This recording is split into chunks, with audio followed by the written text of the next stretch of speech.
All is quiet at US Bank Arena as another day is about to unfold.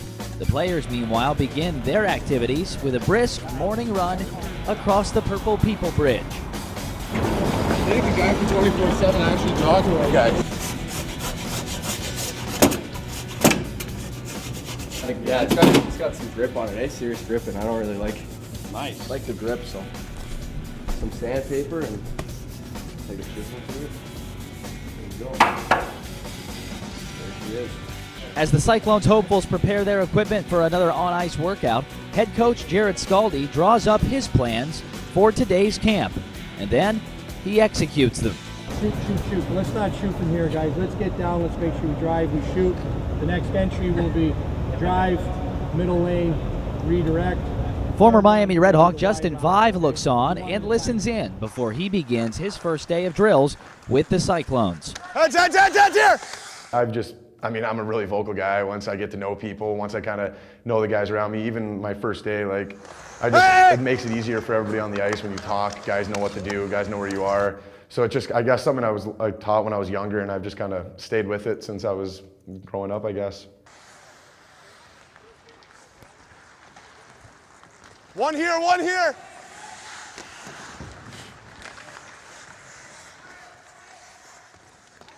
Yeah. After spending the last 4 years just 40 miles away at Oxford, Ohio, he's already very familiar with Cincinnati. Yeah, he's right here. It's kind of a nice thing. I mean, if I'm going to be anywhere, I'd love it to be here. I know the surroundings, like I was talking to you earlier about, all the fans here and everything are great. So it's a great city and just kind of happy to be here.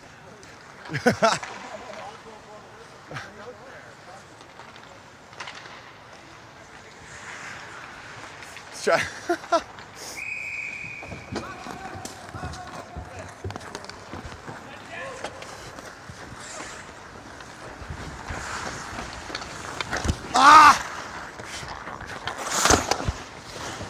Go, Coach, go, Coach. At 6'6", Vive is one of the tallest players in the ECHL.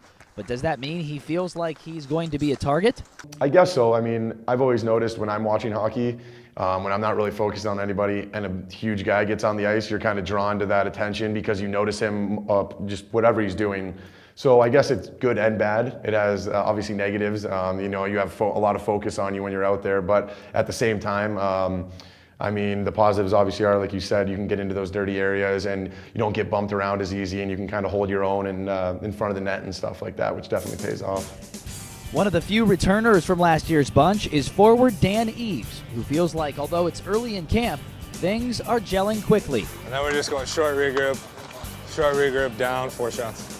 So breakout, regroup, dump? Yes. Okay. Breakout, regroup. Yeah, I mean, we're definitely making progress. Who knows what the team's going to look like 3 days from now, let alone a week, depending on how many more guys we get down, who we keep, and that sort of thing. But, Coach has kept the majority of the guys together. I've been with Trimmer every day, and now we've been with Koger for the past 3 days. Trying to develop a little bit of chemistry going into the weekend here. Progression is all we're worried about right now. I mean, you want to win every game, even though they're preseason, but as long as we're taking steps forward every day, we're in a good situation.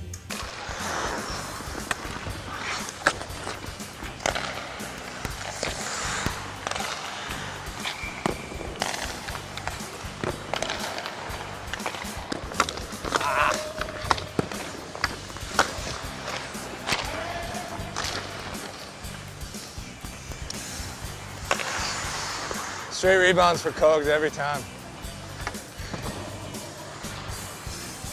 That's all I got right now. That's all I got.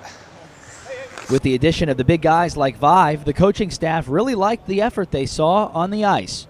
It looked good out there. We obviously added Vive and Wilson, and Devin was yesterday, but you start adding players that are coming down from American League camps. It just adds the pace of practice, and it elevates everybody else to try to keep up. So the pace was good out there today, and just touching on defensive zone, and everybody worked hard again. Eves feels like this season he has a chance to play a bigger leadership role. Yes. Whoa! I mean, I'm coming into my 4th year, and especially being one of the few guys returning here, you know, we want to set the tone right off the bat. Having Mac here is unbelievable. Like you said, from day one, he's been a leader. And, you know, we're just trying to do whatever we can to better ourselves in the club every day. And, you know, everyone's about moving up to the next level, and that's why we play the game. Like, I'm never forgetting that. Like, I play hockey every day because I want to move up, but at the same time, you know, we're Cincinnati Cyclones, and we need to get the job done here, and that starts right now. I mean, we got to get ready for the preseason. We got 3 games coming up. You know, there's no time to waste. Like, you don't want to waste a day. The coach's mantra this year, every day counts. I mean, that could not be more true right now. And there's a few of us, Mac, myself, Aubie, O'Hanley's back. Like, we just need to make sure we set that tone right out the get-go and take a running start into the year. As practice ended, the guys were treated to a new locker room toy. For you guys. Is it all ready? Like, you plug it in, it'll go? Yeah. Do we have to put a cassette tape in there? It's got an iPod or a CD player.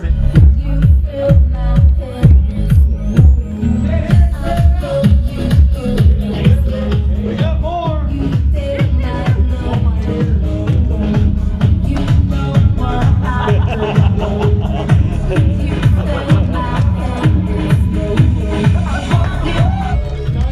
That's quite the sound system. What's up, bro? What? Yeah. He's swinging in the corner. He's staying wide. He's coming in, cutting through the middle. This guy here kind of button hooks and comes straight through the middle here. This guy here, you're coming out D side, hard up the middle. Your options are in the center, to the forward, here, coming up the ice. First time down, guys, we'll dump it. Let's retrieve it, get a shot on net, and we'll change. Let's go down once, okay? One time. Another familiar face from 2010 is D-man Garrett Sudter, who built a good rapport with the guys last season. Why do you always look at me like that? I just want to be friends, bro. I know. I thought we were friends. Coming here last year really helped me. It just helped me feel more comfortable coming in this year, and the opportunities I got last year just helped me build up for this season. I feel a lot more comfortable coming down here, knowing some of the guys, knowing where we're living, knowing just the situation, and having my wife and my little puppy down here too. Hey!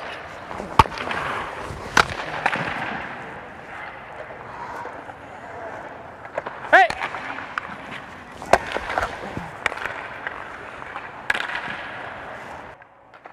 With this being Sudter's first full year as a professional, he says he's comfortable relying on veterans and coaches for advice. I don't want to be lost. I mean, I want to know what's going on. Like today, there was a couple times I didn't know what was going on, and it's just I'd rather just ask the coach and figure it out, or ask one of the guys and figure it out. It's better to figure it out first before screwing up and then figuring it out after. You look at Garrett Sudter, it's infectious, his positive attitude. He's great to have in the room. The guy's, he's a great teammate. Guys enjoy being around him, and you know, he's going to continue to take strides this year. I thought coming in last year, he did a great job for us. I thought he got better and better right into the playoff series last year. And I think going to the American Hockey League, seeing the level up there, the pace and the speed, I think was very beneficial to him. Sudter comes from a hockey-rich bloodline. Both his father and uncle both succeeded at the NHL level, while his brother Ryan has nearly 500 games with the Nashville Predators. With that type of success already in the family, does he feel any pressure to live up to that success? No, I don't think so. I think I look at it as more of a positive, that I have all those guys to turn to if I need something, or if I need advice on something, or need help with something. I mean, my brother's been obviously through everything, not through the same things I'm going through, but he's been through a lot, and he knows how it is, and he knows the business side of hockey, and it's just nice to have guys like that to turn to. Wednesday was also a special day for newcomer Joe Devon. It is his 24th birthday, and little does he know it that his teammates have a very special surprise for him. Huh? Got it? Yeah. Are you wanting to get it? Oh, you got it already? Oh, wonderful. What do you want me to do? Just skate with you?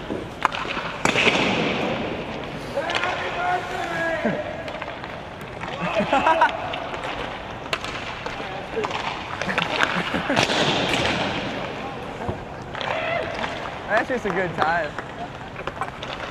Oh, man. Oh,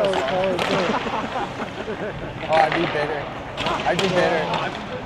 I'd still be bitter. If it was my birthday, I'd be more bitter.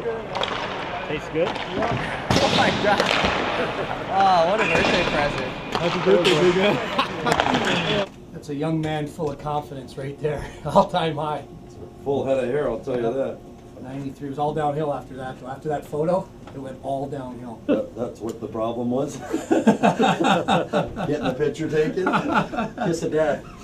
Kiss of death, getting a hockey Yeah, what apartment am I moving into? Thinking about getting a place in Newport Beach. You might want to hold off on that. Just for a little while. Pacific Beach in San Diego might be more your style.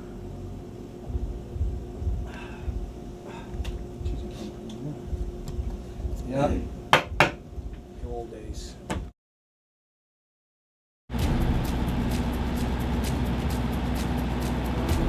It's a travel day for the Cyclones as they face off against Wheeling later in the evening, so their morning skate is an abbreviated one. They run through a few drills before reconvening in the locker room for a game plan review.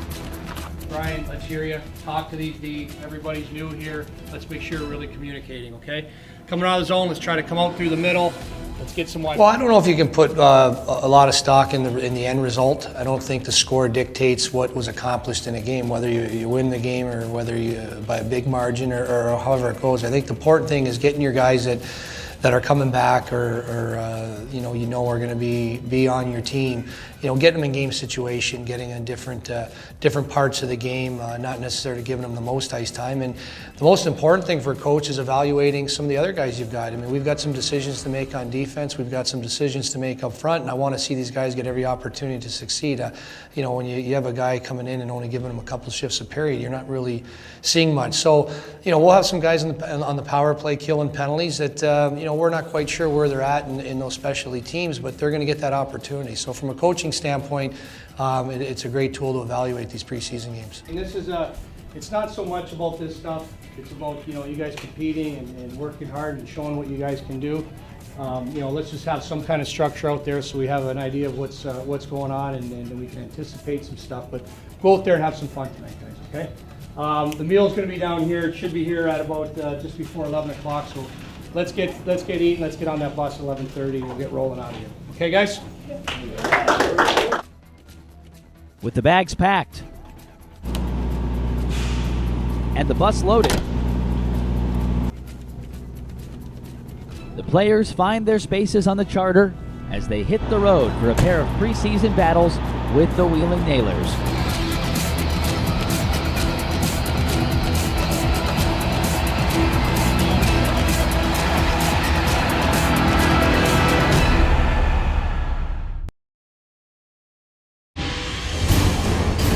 Next time on Making the Cut.